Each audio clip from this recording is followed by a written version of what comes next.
wabarakatuh. Halo teman-teman, perkenalkan nama saya Hairani Syedialuma, NIM A112520-128. Saya dari kelas C, Prodi Pendidikan Bahasa dan Sastra Indonesia, Fakultas Keguruan dan Ilmu Pendidikan Universitas Tadulako. Tujuan saya membuat video ini untuk memenuhi tugas ujian tengah semester mata kuliah membaca dan pembelajarannya. Dosen pengampu Ibu Fadila SPD MPD. Baik, di sini saya akan membahas mengenai cara mengidentifikasi karakteristik membaca intensif dan membaca ekstensif, dan pentingnya keterampilan membaca dalam kehidupan sehari-hari maupun dunia pendidikan, serta metode atau strategi pembelajaran membaca. Sebelum kita masuk ke pembahasan utama, kita harus tahu dulu apa itu membaca. Jadi, membaca adalah proses mengenali, memahami, dan menafsirkan simbol-simbol tertulis, seperti huruf, kata, atau angka dalam suatu bahasa untuk memperoleh makna, informasi, pengetahuan, atau hiburan. Berikutnya, cara mengidentifikasi membaca intensif. Sebelum kita masuk ke pembahasan berikutnya, kita harus tahu apa itu membaca intensif. Membaca intensif adalah kegiatan membaca yang dilakukan secara teliti, seksama, dan mendalam terhadap suatu teks untuk memahami isi, struktur, dan makna secara menyeluruh. Cara mengidentifikasi karakteristik membaca intensif. Yang pertama, tujuan membaca sangat spesifik. Biasanya dilakukan untuk menjawab pertanyaan, memahami konsep, atau menganalisis isi teks secara akademik. Yang kedua, fokus pada detail teks. Pembaca memperhatikan struktur kalimat, pilihan kata, gaya bahasa, dan hubungan antar paragraf. Yang ketiga, pemahaman mendalam terhadap isi, tidak hanya membaca permukaan tetapi juga menafsirkan makna tersirat, ide pokok, dan argumen penulis. Yang keempat, penggunaan alat bantu analisis seperti mencatat, membuat garis besar, menandai bagian penting, atau menggunakan kamus untuk memahami istilah sulit. Yang kelima, interaksi aktif dengan teks. Pembaca sering mengajukan pertanyaan, membuat prediksi, atau menghubungkan isi teks dengan pengetahuan sebelumnya. Yang keenam, biasanya dilakukan dalam konteks akademi atau evaluatif, seperti saat belajar, mengerjakan tugas, atau menyiapkan ujian. Berikutnya, cara mengidentifikasi membaca ekstensif. Sebelum kita masuk ke pembahasan berikutnya, kita harus tahu apa itu membaca ekstensif. Membaca ekstensif adalah teknik membaca yang dilakukan secara tepat dan menyeluruh terhadap banyak teks dengan tujuan memahami isi secara umum. Ini berbeda dari membaca intensif yang fokus pada analisis mendalam terhadap satu teks. Cara mengidentifikasi karakteristik membaca ekstensif. Yang pertama, membaca dalam jumlah besar. Pembaca mengonsumsi banyak teks seperti artikel, cerita pendek, novel, atau berita dalam satu waktu. Yang kedua, fokus pada pemahaman umum. Tujuannya adalah untuk mendapatkan gambaran besar dari isi bacaan, bukan menganalisis detail atau struktur bahasa. Yang ketiga, kecepatan membaca tinggi. Pembaca tidak berhenti untuk mencatat atau mencari arti kata kecuali jika benar-benar perlu.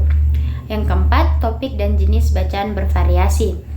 Pembaca bebas memilih teks sesuai minat seperti fiksi, non-fiksi, berita, atau blog. Yang kelima, dilakukan secara mandiri atau sukarela. Biasanya dilakukan di luar kelas atau tugas formal sebagai bagian dari kebiasaan atau hobi membaca. Berikutnya, pentingnya keterampilan membaca dalam kehidupan sehari-hari. Yang pertama, memahami informasi dengan cepat dan tepat. Membaca membantu kita memahami petunjuk, berita, label produk, dan informasi digital yang kita temui setiap hari. Yang kedua, meningkatkan kemampuan komunikasi. Orang yang terbiasa membaca cenderung memiliki kosakata yang lebih kaya dan mampu menyampaikan ide dengan jelas. Yang ketiga, mendukung pengambilan keputusan. Membaca memungkinkan kita menilai informasi secara kritis sebelum mengambil tindakan seperti memilih produk, memahami kontrak, atau mengikuti aturan.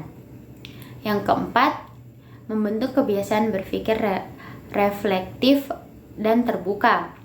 Dengan membaca berbagai sudut pandang, kita belajar menghargai perbedaan dan berpikir lebih bijak. Yang kelima, menjadi sumber hiburan dan relaksasi.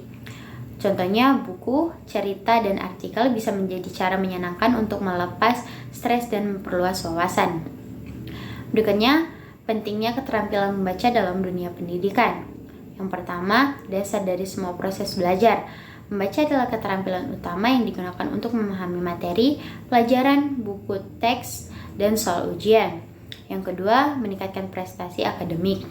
Siswa yang memiliki keterampilan membaca yang baik cenderung lebih mudah memahami pelajaran dan menyelesaikan tugas dengan baik. Yang ketiga, mendorong kemampuan berpikir kritis dan analitis. Membaca teks akademi melatih siswa untuk menganalisis, menyimpulkan, dan mengevaluasi informasi. Yang keempat, membantu pengembangan literasi digital. Di era teknologi, membaca juga mencakup kemampuan memahami informasi dari media digital seperti e-book, artikel online, dan platform pembelajaran. Yang kelima, membentuk budaya literasi di sekolah dan masyarakat. Kebiasaan membaca yang ditanamkan sejak dini dapat menciptakan generasi yang cerdas dan berdaya saing. Baik, di sini saya akan menjelaskan mengenai metode SP3R. Metode SP3R adalah teknik membaca yang membantu kita untuk memahami dan mengingat isi bacaan dengan lebih baik. Nama SP3R berasal dari singkatan 5 langkah utama dalam proses membaca, yaitu survei, question, read, recite, dan review. Dan logis. Mengapa metode SP3R itu penting dalam membaca? Banyak orang yang membaca buku atau artikel tapi cepat lupa dengan isinya.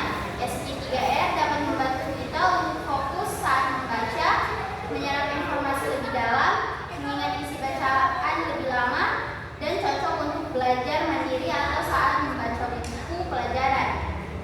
Langkah-langkah metode SP3R. Yang pertama, survei atau meninjau sekilas.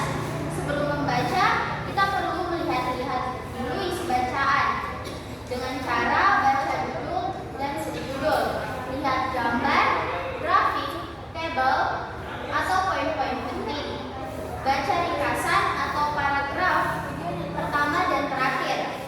Tujuannya untuk mendapatkan gambaran umum tentang isi bacaan.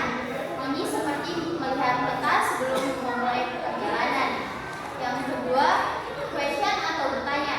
Setelah meninjau, buat pertanyaan dari bab yang sudah dilihat.